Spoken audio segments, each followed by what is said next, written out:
Dear fellows अस्सलाम वालेकुम। पहले मैंने ये असाइनमेंट बनाई थी, कुछ कंप्लीट असाइनमेंट नहीं हुई थी, कुछ इसमें पार्ट्स रह गए थे। तो ये पिछले सेमेस्टर में जो असाइनमेंट आई थी ये ओल्ड असाइनमेंट है। जस्ट मैंने ये इसकी ना डेट जो है वो लिख दी है ताकि आपको पता चल जाए कि आपकी असाइनमेंट कब आनी है। ठीक है, वो 8 जनवरी को आनी है और एक ही दिन में देखें जैसे सेम पिछली असाइनमेंट में सिर्फ मैंने जस्ट डेट बदली, बाकी सारा कुछ एज इट इज़ ही है। तो इसमें 5 क्वेश्चन पूछे हुए थे लहदा सर ने। तो जी मैंने कुछ पहले सॉल्व किए हैं, तो जस्ट मैं आपको अभी जल्दी जो है ना इसका करने का मेथड्स बता देता हूँ कैसे आपने करना है। तो एक्सेल शीट में जाके सबसे पहले फाइल और डाटा एनालिसिस को आपने चेक कर लेना अपने को कि आपके डाटा एनालिसिस है। अगर तो है तो ठीक है, अगर नहीं है तो आप फाइल में जाएं, फाइल के अंदर ऑप्शन, और ऑप्शन के बाद आपने एड्स इन पे क्लिक करना है। डबल क्लिक करेंगे आप तो इसमें टॉप पे देखें जहाँ पे यहाँ पे आपने ढूंढ लेना लिस्ट के अंदर से एक एनालिसिस टूल पैक जो है इसको सिलेक्ट करेंगे तो ओके कर देंगे। जब ओके करेंगे तो बाद में आप डाटा को चेक करेंगे तो आपको यहाँ पे जो है ये आपको मिल जाएगा। तो ये तो हमने चेक कर ली, सबसे पहले हमने इसको सेट करना होता है। अब हम अपनी असाइनमेंट्स को वहाँ से कॉपी कर लेंगे, सारी के सारे असाइनमेंट्स के। पिछली दफ़ा ये डाटा इसी तरह असाइनमेंट्स आई थी, कुछ डेट्स थी, न्यू केसेस थे और थे। ये डाटा आप इसको चेंज करके सब दे सकते हैं, इससे मिलती जुलती चीज़ें जो है वो फाइंड करनी होंगी। तो ये मोस्टली डाटे में ये चीज़ें जो हैं ये चेंज होती हैं। आप इसकी प्रैक्टिस कर लेंगे तो जो नई असाइनमेंट्स आएगी तो ये ईज़िली आप इनके फंक्शन, यहाँ से हमने डाटे को कॉपी कर लिया है, वहाँ पे हमने इसको जाके पेस्ट कर दिया है। नई एक्सेल की शीट्स जो है वो मैंने ओपन की हुई है। आप इसको थोड़ा सा ऐसे सेट कर लें। सेट करने के बाद जो है इसका हमने सेंटर निकाल लिया है। तो अब आपने क्या करना है कि डाटा एनालिसिस टूल पे चले जाना है, क्लिक करना है डाटे पे। डाटा एनालिसिस टूल है, यहाँ पे डिस्क्रिप्टिव स्टैटिस्टिक आ जाएगी, यहाँ से आप क्लिक करेंगे ओके। तो ये ओपन हो जाएगा इस तरह, देखें ब्लैंक असाइनमेंट्स आपके सामने आ जाएगी। तो आपने क्या करना है कि अब डाटे की रेंज देनी, इनपुट रेंज कहाँ से कहाँ तक हमने, पहले हम न्यू केस के लिए फाइंड कर लेते हैं। तो ये मैंने इसको रेंज दे दी है, 2 से लेके 27 तक है। तो अब हमने क्या करना है, आउटपुट रेंज देखें न्यू फाइल की उन्होंने यहाँ पे न्यू वर्कशीट का किया हुआ। अगर इस पर क्लिक करते तो हर दफ़ा नई शीट जो है ओपन हो जाती है। तो हमने कोशिश करनी कि हमने एक ही शीट पे जो है अपना आउटपुट का डाटा देना। तो मैंने आउटपुट रेंज मैंने दे दिया है, इस पर भी मैंने इसका रेंज सेलेक्ट करनी, मैं किसी एक साइड पे किसी एक बॉक्स में इसकी रेंज दे देता हूँ ताकि वहाँ पर हमारा आंसर जो है वो डिस्प्ले हो जाए। तो अब हमने सारे ऑप्शन को टिक करना है। समरी स्टैटिस्टिक भी है, कॉन्फिडेंस इंटरवल, मैक्सिमम, मिनिमम, इन सब को हम सेलेक्ट करेंगे और ओके का बटन प्रेस कर देंगे। तो इस तरह हमारे सामने जो है ये न्यू का आ जाएगा, न्यू केसेस का। इसको आप लिख दें न्यू केसेस। उसके बाद हमने क्या करना है, फिर डाटा एनालिसिस टूल पे जाएंगे। डाटा एनालिसिस टूल पे जाके डिस्क्रिप्टिव स्टैटिस्टिक पे क्लिक करेंगे। क्लिक करने के बाद देखिए पहले को सिलेक्ट कर रहा है, हमने फिर यहाँ पे क्लिक करना है क्योंकि हमने अगेन उसको दूसरी रेंज का डाटा देना है। ये हमने सेलेक्ट कर लिया, सेम प्रोसेस है। इसी तरह का कुछ काम हमने फाइनल पेपर्स में भी करना है, इस तरह के क्वेश्चंस आएंगे। तो बाकी सारा कुछ हमने सेलेक्ट किया हुआ, लेकिन हम इसकी आउटपुट रेंज जो है ये थोड़ी चेंज कर देते हैं ताकि और जगह पे डिस्प्ले हो जाए, तो उसी के ऊपर ना हो जाए। तो हमने उसी के नीचे दे दी इसकी रेंज। तो बाकी तमाम ऑप्शन उसी तरह सेलेक्ट किए हुए हैं। तो ओके करते हैं हम। तो देखें ये जो है न्यू डेथ के लिए डाटा हमने देख लिया है। साथ साथ आप इसको लिखते जाएं।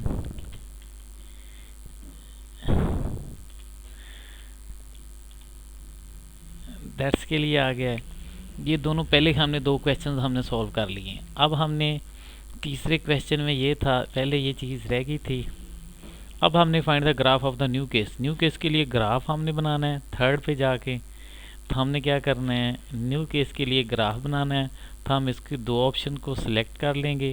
ग्राफ बनाने के लिए हम इंसर्ट वाले ऑप्शन में आ जाएंगे और यहाँ से देखें बहुत सारे ग्राफ है। सिंपल हमने बार ग्राफ जो है वो सिलेक्ट कर लेना है। तो यहाँ पे हम क्लिक करते हैं तो इसका जो बार है हमारे सामने जो है वो डिस्प्ले हो गया है।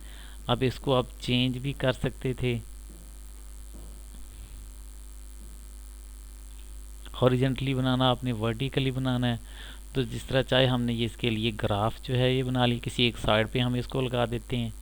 सेम उसी तरह ये प्रोसीजर आपने इस कॉलम के लिए इसको सिलेक्ट करें, कंट्रोल को प्रेस किए रखें, और दूसरे कॉलम को भी आप इसको सिलेक्ट कर लें और इसको भी सिलेक्ट कर लें। इसके लिए हमने बनाना है, और फिर इंसर्ट वाले कॉलम पे जाएंगे, कॉलम वाले पे देख लें, एक हमने वो दूसरी बना लिया हमने वर्टिकली, तो हॉरिजॉन्टली हम इसको बना लेते हैं। तो अब देखें ये हमारा एक और ग्राफ जो है ये ड्रा हो चुका है। इस तरह आप इसको एक सीक्वेंस में जो है वो लगाते जाएं जिस तरह के क्वेश्चन थे। ये हमारा क्वेश्चन कंप्लीट, हमने पहले इसके 4 पार्ट्स जो हैं ये कर लिए हैं। देखिए इस तरह जस्ट हमने करते जाना। अगर पेपर आता हो तो पेपर में जस्ट हाफ आवर्स के अंदर आप कर सकते हैं, 25 से 30 मिनट के अंदर इजीली आप कर लेंगे। अगर किसी की अच्छी प्रैक्टिस होगी, प्रैक्टिस के बगैर नहीं होगा, हमने खुद कुछ नहीं करना, जस्ट सॉफ्टवेयर के थ्रू हमने परफॉर्म करवाना है। अब कोरिलेशन हमने फाइंड करनी है नंबर 5 पे।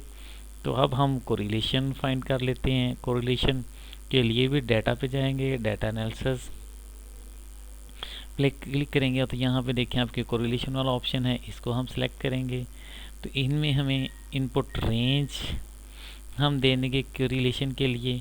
तो कोरिलेशन में हमने 2 केसेस का डाटा, क्योंकि 2 के दरमियान में होती है कोरिलेशन, तो ये हमने दोनों को सिलेक्ट कर लिया है। और सिलेक्ट करने के बाद हमने इसकी आउटपुट रेंज को भी सिलेक्ट कर लें, क्योंकि हम इधर ही इसको जो है वो सिलेक्ट कर लेंगे। सिलेक्ट करने के बाद हमने इसकी कोई ना कोई रेंज हम दे देते हैं एक साइड पे। चलो मैं यहाँ पे इसके दे देता हूँ ताकि यहाँ पे हमारे सामने ही इसका डिस्प्ले हो जाए आंसर। तो अब फिर मैं ओके कर दूँगा इसको। तो आप देखेंगे कि ये हमारे पास जो रिज़ल्ट आया है ये R है, इसकी कोरिलेशन है।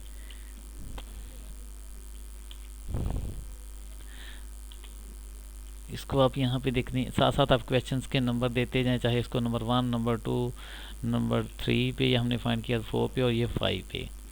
अब एक लास्ट वाला हमारा पोर्शन रह गया, इसको हम साइड पे ले लेंगे। फिर अगेन हम डाटा एनालिसिस पे जाएंगे। उसी तरह वहाँ से हमने अब देखना है कि कोरिलेशन जो है वो हमने फाइंड करनी। तो जहाँ से देखेंगे रिग्रेशन हमने फाइंड करनी थी, लास्ट पे जाके रिग्रेशन पे क्लिक करेंगे। कोरिलेशन ऑलरेडी हम फाइंड कर चुके हैं। तो रिग्रेशन के लिए पहले क्या है कि एक्स वाला इनपुट हमने फाइंड करना है, वो दे देंगे डिपेंडेंट वाली वैल्यू, और इंडिपेंडेंट वाली वैल्यू का आपने देखना है क्या है। ये असाइनमेंट्स पे हम दोबारा देखते हैं।